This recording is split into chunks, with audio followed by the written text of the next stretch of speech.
Der 17. Spieltag der Fußball-Bundesliga 25/26. Dazu wie immer meine Bundesliga-Tipps und Prognosen zu allen Spielen. Ja, hallo liebe Fußball-Bundesliga-Freunde, willkommen zurück auf Werners Fußballecke. Schön, dass ihr wieder mit dabei seid. Und auch dieser Bundesligaspieltag hat wieder eine Menge spannende Spiele zu bieten. Mit zum Beispiel dem Topspiel am 17. Spieltag VfB Stuttgart gegen Eintracht Frankfurt. Oder aber auch Borussia Dortmund zu Hause gegen Werder Bremen, Mainz 05 gegen den 1. FC Heidenheim. Der HSV empfängt zu Hause Bayer Leverkusen. Dann haben wir folgende Spiele am Mittwoch. Da trifft der VfL Wolfsburg auf den FC St. Pauli. RB Leipzig zu Hause gegen den SC Freiburg. Die TSG Hoffenheim empfängt Borussia Mönchengladbach.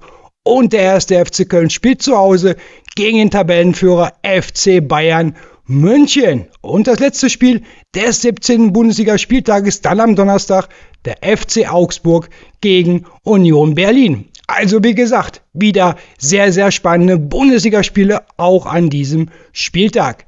Wie sehen deine Bundesliga-Tipps aus? Ab damit in die Kommentare. Dann auch gleich ab mit meinen Bundesliga-Tipps und Prognosen zum 17. Spieltag. Fangen wir gleich an mit dem Spitzenspiel VfB Stuttgart gegen Eintracht Frankfurt. Hier trifft der 5. auf den aktuellen 7. der Bundesliga-Tabelle. Und ja, das ist schon ein sehr wichtiges Spiel für beide Teams, was die Champions-League-Plätze angeht. Der VfB könnte sich mit einem Sieg schon mal ein bisschen unter den Top 5 der Liga festsetzen. Und Eintracht Frankfurt könnte mit einem Auswärtssieg zumindest punktemäßig wieder näher an die Champions-League-Plätze rücken. Was war das für ein Statement-Sieg vom VfB Stuttgart mit dem 4:1 jetzt bei Bayer Leverkusen? Da hat der VfB gezeigt, was für eine Mannschaft und auch sehr guten Kader sie in dieser aktuellen Bundesliga-Saison haben. Damit hat Stuttgart jetzt in den letzten 3 Bundesligaspielen zweimal gewonnen und in beiden Spielen jeweils 4 Tore erzielt. Und das Unentschieden am 15. Spieltag zu Hause gegen Hoffenheim. Also ja, der VfB Stuttgart ist in einer richtigen starken Form. Dazu liegt man unter anderem mit 5 Heimsiegen auf Platz 5 der Bundesliga-Heimtabelle. Allerdings hat der VfB die letzten 2 Bundesligaspiele gegen Frankfurt verloren. Also auch da hat Stuttgart eine Rechnung offen. Kommen wir zu Eintracht Frankfurt. Ja, die Eintracht kommt mit einem 3:3 Unentschieden gegen Borussia Dortmund in dieses Spiel. Gut, das Spiel hätte Frankfurt eigentlich nach ihrem späten 3:2 Führungstreffer in der 92. Minute durch Dahoud nach Hause bringen müssen. So hat man dann schon 2 Punkte zu Hause verschenkt. Allerdings haben die 2 neuen Frankfurter Spieler, Younes Ebnout-Talib, gleich mit seinem Tor zum 2:2 bzw. Anaut Kali Muendo mit einer Torvorlage gezeigt, dass beide wohl sofort Verstärkung für Eintracht Frankfurt sein können. Dennoch war das jetzt aber auch schon das 2. Unentschieden der Eintracht in Folge. Der letzte Auswärtssieg liegt auch schon wieder ein bisschen länger zurück. Das war aber beim spektakulären 4:3 Sieg in Köln am 11. Spieltag. Gut, mit 3 Siegen, 3 Unentschieden bzw. 2 Niederlagen liegen die Adler aktuell auf Platz 6 der Bundesliga-Auswärtstabelle. Ja, mein Bundesliga-Tipp für den VfB Stuttgart gegen Eintracht Frankfurt ist ein 2:1 Heimsieg für den VfB. Was tippst du für dieses Bundesliga-Topspiel? Ab damit in die Kommentare. So, dann ab zum nächsten Spiel am Dienstag. Ja, Borussia Dortmund gegen den SV Werder Bremen. Der BVB dann doch immerhin mit einem Punkt aus dem schweren Auswärtsspiel in Frankfurt. Da hat Dortmund-Trainer Niko Kovac ein gutes Händchen gezeigt bei der Einwechslung vom späteren Torschützen zum 3:3 Choupo-Moting. Und mit aktuell 33 Punkten liegt Dortmund auf einem sehr guten 2. Platz. Dazu hat man 3 Punkte Vorsprung auf dem Drittplatzierten wie Leipzig, Leverkusen oder auch Stuttgart. Man darf auch nicht vergessen, der BVB ist seit 9 Spieltagen ohne Niederlage. In dieser Zeit gab es 5 Siege und 4 Unentschieden. Auch wenn man nicht gerade den schönsten Fußball spielt, erfolgreich ist er aber auf jeden Fall. Dazu liegt Dortmund mit zum Beispiel 5 Siegen aus 7 Heimspielen bis jetzt auf Platz 3 der Bundesliga Heimtabelle. Also ja, es läuft bei BVB. Schauen wir uns den SV Werder Bremen an. Gut, die Bremer hat natürlich durch ihre Spielabsage jetzt gegen Hoffenheim mehr Zeit, um sich auszuruhen bzw. auf dieses Spiel sich vorzubereiten. Ob das wirklich ein Vorteil sein wird? Gut, das muss man abwarten. Denn von der Form her ist Bremen aktuell nicht wirklich gut drauf. Mittlerweile wartet die Mannschaft von Trainer Horst Steffen seit 5 Spieltagen auf einen Sieg. In diesem Zeitraum gab es 2 Unentschieden, aber auch 3 Niederlagen. Der letzte Dreier war am 10. Spieltag mit dem 2:1 Heimsieg gegen den VfL Wolfsburg. Dazu liegt Bremen mit zum Beispiel nur einem Auswärtssieg, aber auch schon 4 Niederlagen auf Platz 13 der Bundesliga Auswärtstabelle. Gut, mit 17 Punkten steht Bremen so rund um Platz 11 aktuell. Dennoch hat man nur 5 Punkte Vorsprung zum Relegationsplatz 16. Also ja, auch für Werder sind die Punkte sehr wichtig. Immerhin, der SVW hat die letzten beiden Bundesligaspiele gegen Dortmund jeweils unentschieden gespielt. Also Hoffnung für einen Punkt gibt's schon. Dennoch wird das schon ein sehr, sehr schweres Spiel für Bremen in Dortmund. Ja, mein Tipp für Borussia Dortmund gegen Werder Bremen ist dann doch ein klares 4:1 für den BVB. Wie sieht dein Bundesliga-Tipp für dieses Spiel aus? Ab damit in die Kommentare. Und ja, liebe Grüße gehen raus an die BVB-Fans Markus und André. Dann kommen wir jetzt zu Mainz 05 zu Hause gegen den 1. FC Heidenheim. Und das ist schon ein echtes Abstiegsduell. Hier spielt der 18. gegen den 17. der Bundesliga. Ja, Mainz 05 kommt mit ihrem 2:2 Unentschieden vom Spiel bei Union Berlin in dieses Heimspiel. Allerdings hätten die Mainzer dieses Spiel auf jeden Fall gewinnen müssen. Denn bis zur 77. Spielminute führte man mit 2:0. Also schon 2 Punkte verschenkt. Das war jetzt auch das 3. Unentschieden in Folge für Mainz. Da man auch schon 3 Punkte Rückstand hat zum Platz 17, also Heidenheim, sollten die Mainzer alles geben, um dieses Heimspiel jetzt zu gewinnen. Denn mit einem Heimsieg könnte man immerhin auf Platz 16, dem Relegationsplatz, klettern. Kommen wir zu Heidenheim. Ja, der 1. FC Heidenheim kommt ebenfalls mit einem 2:2 Unentschieden in dieses Spiel nach Mainz. Das war jetzt im Heimspiel gegen den 1. FC Köln. Mit einem Sieg jetzt könnten die Heidenheimer immerhin bis auf Platz 15 der Tabelle klettern und die Abstiegsplätze wieder zu verlassen. Allerdings muss sich das Team von Trainer Frank Schmidt immer noch in der Defensivarbeit stark verbessern. Auch gegen Köln wieder 2 Gegentore. Das macht bis jetzt schon insgesamt 36 Gegentoren nach nur 16 Spieltagen. Damit ist das auch gleichzeitig die schlechteste Abwehr der Bundesliga. Aber Heidenheim hat das Bundesligaspiel in der letzten Saison immerhin mit 2:0 in Mainz gewinnen können. Also vielleicht schon mal etwas Positives vor dem Spiel. Ja, mein Bundesliga-Tipp für Mainz 05 gegen den 1. FC Heidenheim ist ein 2:1 Heimsieg für Mainz. So, dann geht es auch gleich weiter mit dem HSV zu Hause gegen Bayer Leverkusen.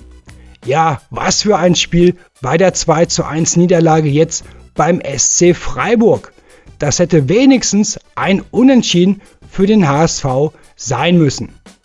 So war es aber jetzt die 2. Niederlage in den letzten 3 Bundesligaspielen. Mit aktuell 16 Punkten hat man noch 4 Punkte Vorsprung vor dem Relegationsplatz 16. Also auch der HSV sollte langsam wieder Punkte holen, am besten Dreier.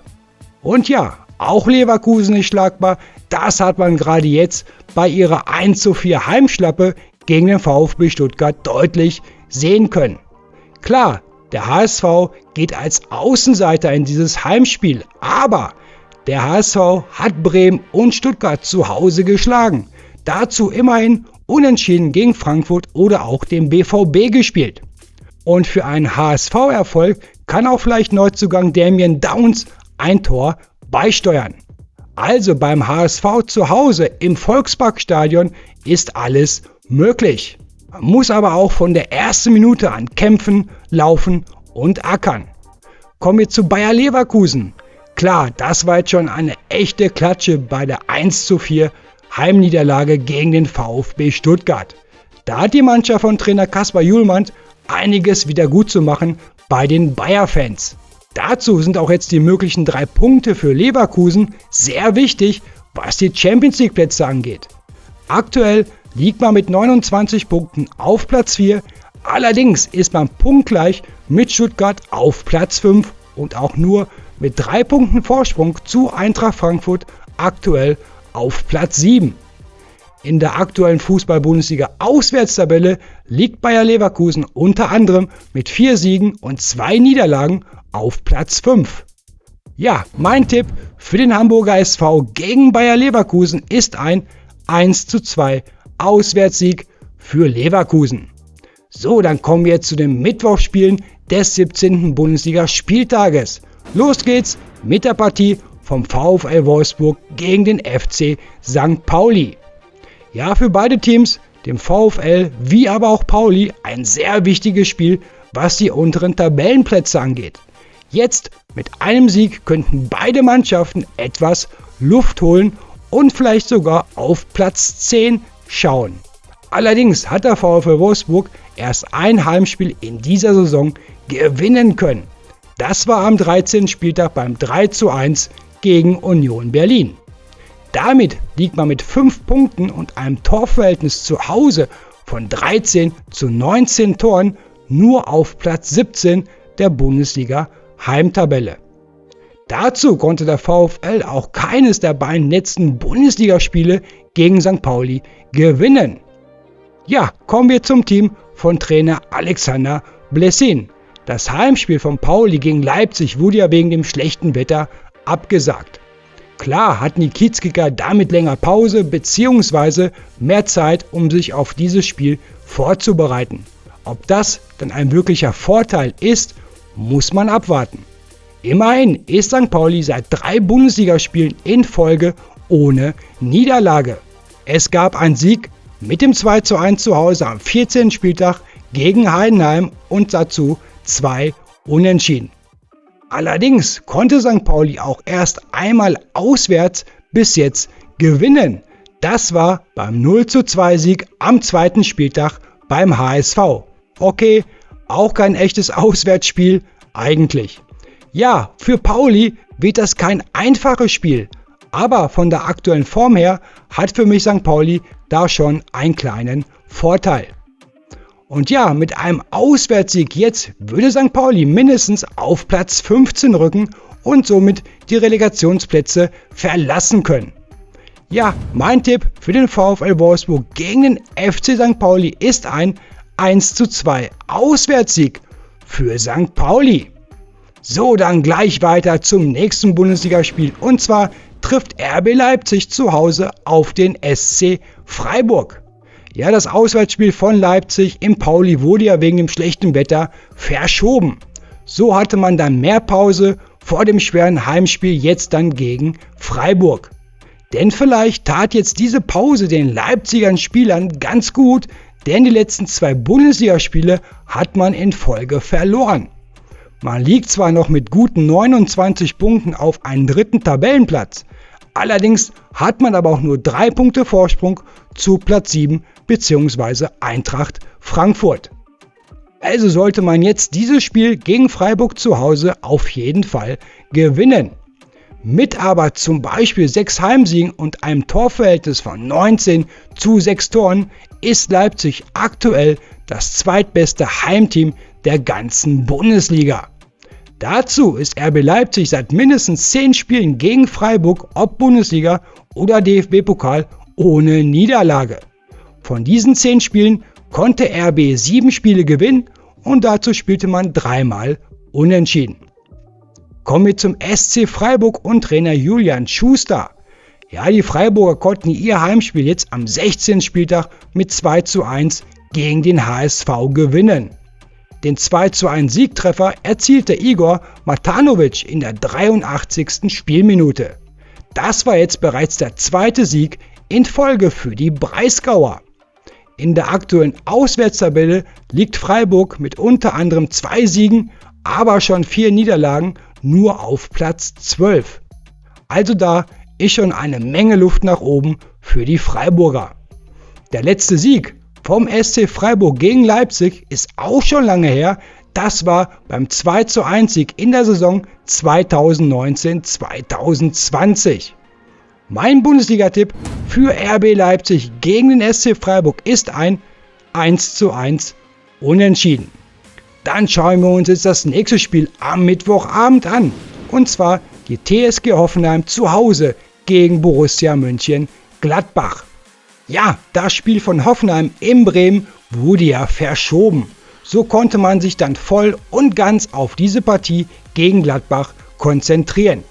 Zu Hause ist die TSG schon sehr stark in dieser Bundesliga-Saison bzw. gerade in den letzten Spielen. Die letzten 4 Heimspiele konnte man alle gewinnen und dazu erzielte Hoffenheim immer mindestens 3 Tore. Also das Team von Trainer Christian Ilser ist zu Hause schon ziemlich torgefährlich.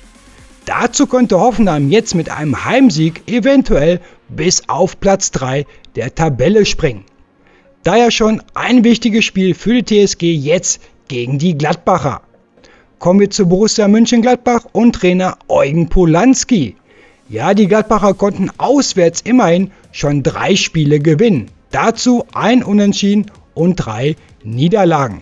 Damit liegt man aktuell auf Platz 8 der Bundesliga-Auswärtstabelle. Der letzte Sieg auswärts war am 13. Spieltag mit dem 1:0 in Mainz. Aber auch für Gladbach ist jeder Punkt immer noch wichtig, was den Weg nach oben oder aber auch nach unten in der Tabelle angeht. Immerhin konnten die Fohlen ihr Auswärtsspiel in der letzten Saison mit 2:1 in Hoffenheim gewinnen. Also schon mal was Positives für die Gladbacher Spieler. Mein Tipp für Hoffenheim gegen Gladbach ist ein 1:1 Unentschieden. So, dann kommen wir jetzt zum letzten Spiel am Mittwoch. Und zwar trifft der 1. FC Köln zu Hause auf den Tabellenführer, dem FC Bayern München. Ja, der FC kommt ja jetzt mit seinem 2:2 Unentschieden aus der Partie in Heidenheim in dieses schwere Heimspiel gegen die Bayern. Und wer hat den Kölner wieder mal einen Punkt geholt? Ja, Said El-Mala. Er traf mit seinem bereits 7. Bundesligator in der 48. Minute zum Ausgleich. Allerdings warten die Kölner damit auch schon jetzt seit 7 Spieltagen auf einen Sieg. Und okay, gegen die Bayern wird es jetzt auch nicht viel einfacher. Ja, der letzte Sieg war auch zu Hause am 9. Spieltag mit dem 4:1 gegen den HSV. Also schon sehr lange her. Dazu gab es diese Partie ja auch schon in der 2. Runde des DFB-Pokals in dieser Saison. Das konnte der FC Bayern mit 4:1 in Köln für sich entscheiden. Also da haben die Kölner Spieler und Trainer Kwasniok schon noch eine Rechnung offen. Kommen wir zum FC Bayern München und Trainer Vincent Kompany. Klar gehen die Bayern als haushoher Favorit in dieses Spiel. Dennoch dürfen die Bayern-Spieler den FC auf keinen Fall unterschätzen. Denn dann könnte das Ding auch nach hinten losgehen. Gerade in der Offensive hat Köln, wenn, seine Stärken. Die Bayern könnten aber jetzt mit einem Sieg ihren Tabellenplatz 1 weiter ausbauen und so einen weiteren großen Schritt Richtung Deutsche Meisterschaft machen. Dazu könnte auch endlich wieder Jamal Musiala, wenn auch nur kurz, zum Einsatz kommen. Er trainiert seit Tagen schon komplett alle Einheiten mit seinem Team und ja, Musiala will auch endlich wieder zeigen, was er kann. Und was ist das dann bitte für eine Offensive beim FC Bayern München? Harry Kane, Luis Diaz, Michael Olise, dann wieder Jamal Musiala oder Lennart Kahl oder vielleicht auch beide zusammen in einer Startelf? Alles ist möglich bei Bayern-Trainer Vincent Kompany. Aber ja, die Bayern werden auch diesmal wieder alles geben, um auch in Köln zu gewinnen. Die letzten 4 Spiele, ob DFB-Pokal oder Bundesliga, hat Bayern gegen Köln alle gewonnen. Mein Tipp für den 1. FC Köln gegen den FC Bayern ist ein 1:3 Auswärtssieg für Bayern München. So, liebe Bundesliga-Freunde, dann ab zum letzten Spiel des 17. Bundesliga-Spieltages und das am Donnerstag, der FC Augsburg zu Hause gegen Union Berlin. Für beide Teams schon ein wichtiges Bundesligaspiel, um zu sehen, wo der Weg die nächsten Wochen hingeht, was die aktuelle Bundesliga-Tabelle angeht. Mit einem Sieg könnten beide Mannschaften schon einen Sprung nach oben machen. Also ja, das wird schon ein echt interessantes Spiel werden. Dass die Augsburger aber auch zu Hause gewinnen können, haben sie gerade am 13. Spieltag beim 2:0 Sieg gegen Bayer Leverkusen bewiesen. Also, das Team von Neutrainer Manuel Baum kann jede Mannschaft überraschen. Das Heimspiel in der letzten Saison hat Augsburg allerdings mit 1:2 gegen Union verloren. Also auch da ist eine offene Rechnung zu begleichen. Kommen wir zu Union Berlin mit Trainer Steffen Baumgart. Ja, die Eisernen sind aktuell, muss man sagen, schon ganz gut in Form. Beziehungsweise sie haben bei ihren Siegen zu Hause gegen Leipzig oder in Köln dann auch gezeigt, dass sie, wenn alles passt, gegen fast jeden Gegner gewinnen können. Gut, in der Auswärtstabelle liegt man mit 3 Siegen wie aber auch 4 Niederlagen auf Platz 11. Dazu hat Steffen Baumgart als Trainer noch eine gute Bilanz gegen die Augsburger. In 9 Spielen holte er immerhin 4 Siege, 2 Unentschieden, wie aber auch 3 Niederlagen. Also ja, in diesem Spiel ist alles möglich. Mein Bundesliga-Tipp für den FC Augsburg gegen Union Berlin ist ein 2:1 Heimsieg für Augsburg. Ja, liebe Fußballfreunde, das waren meine Bundesliga-Tipps und Prognosen für den 17. Spieltag. Hier seht ihr nochmal meine Ergebnisse. Wie sehen deine Bundesliga-Tipps aus? Ab damit in die Kommentare. Wenn dir mein Bundesliga-Video gefallen hat, dann danke ich dir für einen Daumen hoch und natürlich für ein Abo für Werners Fußballecke. Also drückt euren Teams die Daumen, bleibt sportlich und wir sehen uns. Tschüss.